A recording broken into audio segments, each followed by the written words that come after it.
Eh bien, oui, en effet, ce conflit est destiné à se prolonger, mais il faut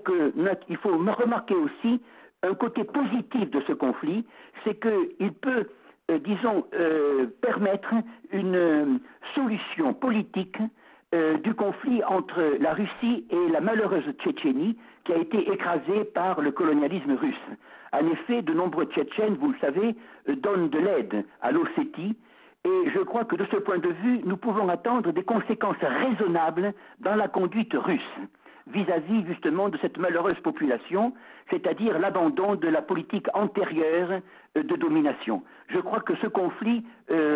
ramène la Russie dans le camp de la justice, dans le camp du bon droit, et naturellement le but des Américains, c'est que de tels conflits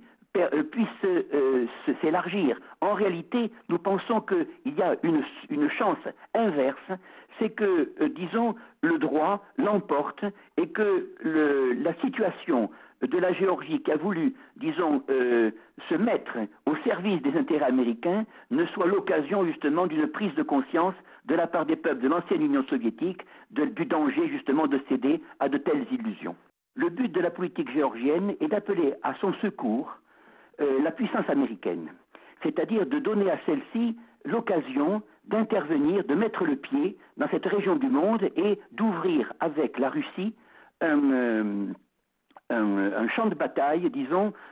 permanent, afin justement d'élargir la zone d'influence et la présence américaine. De ce côté-là, la Géorgie a profité des événements de la trêve olympique,